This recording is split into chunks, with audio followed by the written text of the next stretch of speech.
Ciao a tutti, la parola di oggi è zelos, l'amore che diventa controllo.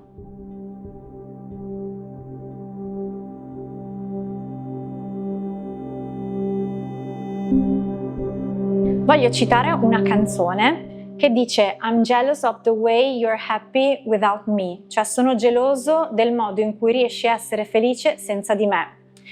C'è qualcosa di profondamente delicato in questo verso di Labyrinth, dell'artista Labyrinth. Cioè non c'è aggressività del possesso, non c'è ancora la violenza del sospetto e non c'è nemmeno, almeno in apparenza, il desiderio di controllare, però c'è piuttosto una mancanza, il dolore di accorgersi che l'altro può continuare a vivere, a sorridere, persino ad essere felice senza di noi. Ed è proprio da questa ferita, da questo senso di insufficienza, da questa paura di non bastare più, che molto spesso la gelosia comincia a nascere. Non come odio, non come cattiveria, ma come smarrimento, come difficoltà proprio ad accettare che l'amore non ci garantisce mai il possesso dell'altra persona. Forse è proprio qui che il mondo greco può aiutarci, perché la parola che più si avvicina a ciò che noi chiamiamo gelosia non è affatto semplice né univoca ed è zelos, una parola straordinaria proprio perché non nasce come termine esclusivamente negativo, anzi in origine portava con sé una sorta di energia doppia, ambigua. Zelos significa rivalità, competizione, gelosia, però anche ardore, passione, emulazione, slancio verso qualcosa o verso qualcuno. È una forza che ci spinge a desiderare, a muoverci, a non restare fermi. È un po' il fervore di chi ammira e vuole somigliare, di chi ama e si accende, di chi guarda l'altro e sente nascere in sé appunto un movimento, uno slancio.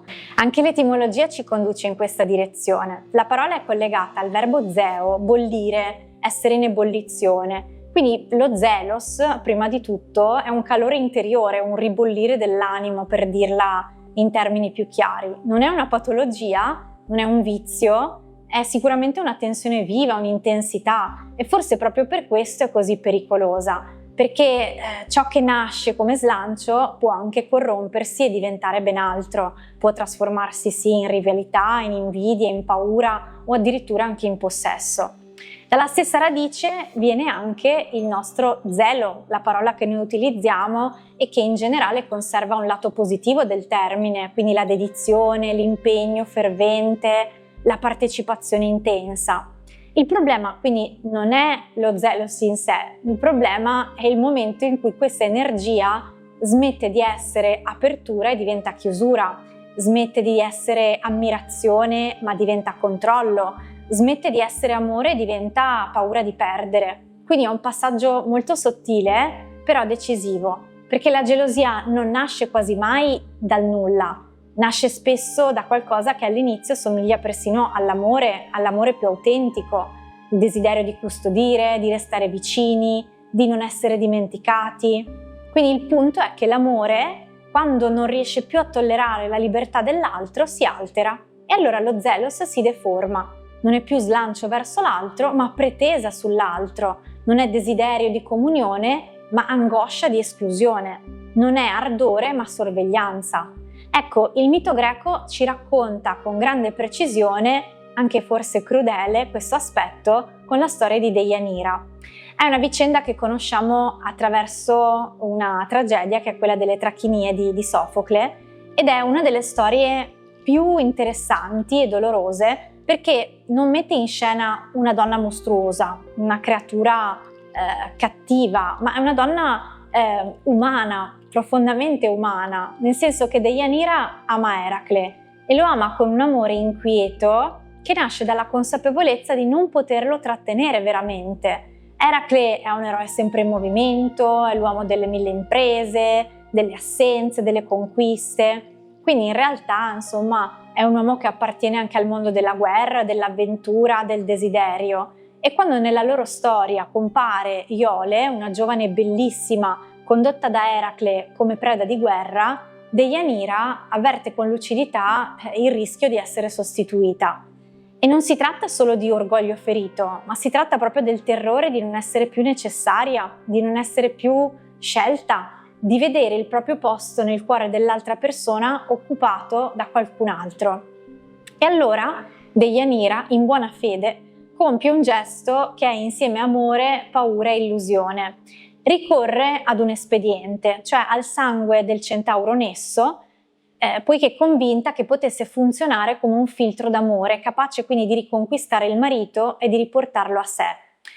Non vuole quindi uccidere Eracle, ma vuole trattenerlo, vuole impedire che l'amore sfugga, vuole piegare il sentimento dell'altro alla propria angoscia. Il punto è che in questo sta il cuore tragico della vicenda, nel senso che nel tentativo di conservare questo amore, Deianira avvelena Eracle. Il filtro, questo sangue, si trasforma in un veleno ed Eracle viene divorato da un dolore atroce e Deianira comprende troppo tardi che il desiderio di possedere ha distrutto ciò che voleva salvare. Quindi è una storia molto potente perché mostra che la gelosia non è solo un eccesso di amore, ma è proprio il momento in cui l'amore, spaventato dalla perdita, smette di fidarsi e comincia a manipolare. È il momento in cui quindi non si accetta più che l'altro sia libero, irriducibile, diciamo, ma si cerca di trattenerlo con un gesto, con una prova o con una strategia di controllo. E il mito greco, insomma, come spesso accade, non si ferma ad un solo esempio, quindi l'esempio di Deianira ed Eracle è solo uno dei tanti. Pensiamo anche ad Hera. Nella mitologia la compagna di Zeus è continuamente rappresentata come la dea gelosa per eccellenza, però la sua gelosia è interessante proprio perché non può colpire davvero la fonte del proprio dolore, cioè Zeus.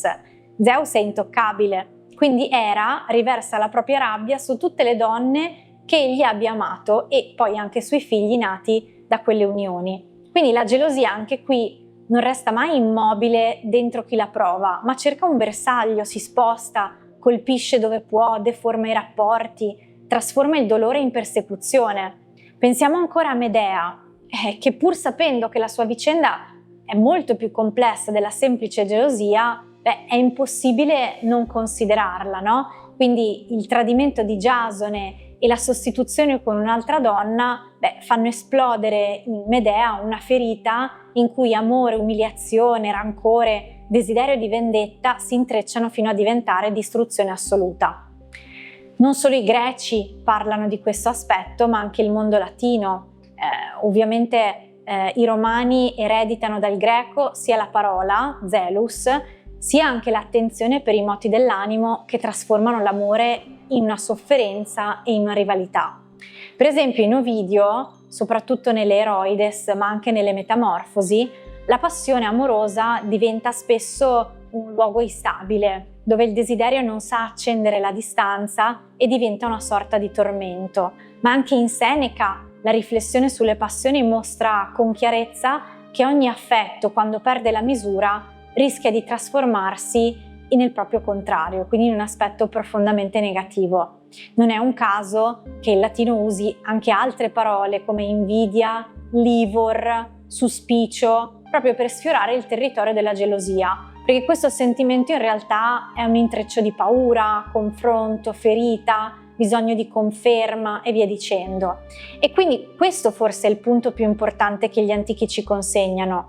Noi tendiamo spesso a pensare che la gelosia in due modi opposti e ugualmente sbagliati sia da considerare come tale.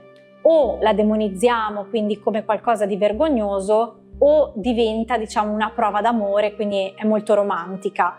Quante volte ci sentiamo dire, se è geloso allora ci tiene, oppure un po' di gelosia è normale, oppure insomma se non fosse gelosa vorrebbe dire che proprio non le importa. Però il mondo antico, insomma, con la sua ambivalenza linguistica ci costringe anche ad essere più precisi e a ragionare su questo aspetto. Lo zelos non è di per sé malvagio, abbiamo detto, però può diventare distruttivo, soprattutto quando non accetta più il limite, quando non tollera che l'altro abbia una parte di autonomia, una parte di sé non disponibile, una felicità non dipendente da noi, quindi un margine di libertà che noi non possiamo controllare. E qui la contemporaneità torna a farsi sentire in modo forse brutale.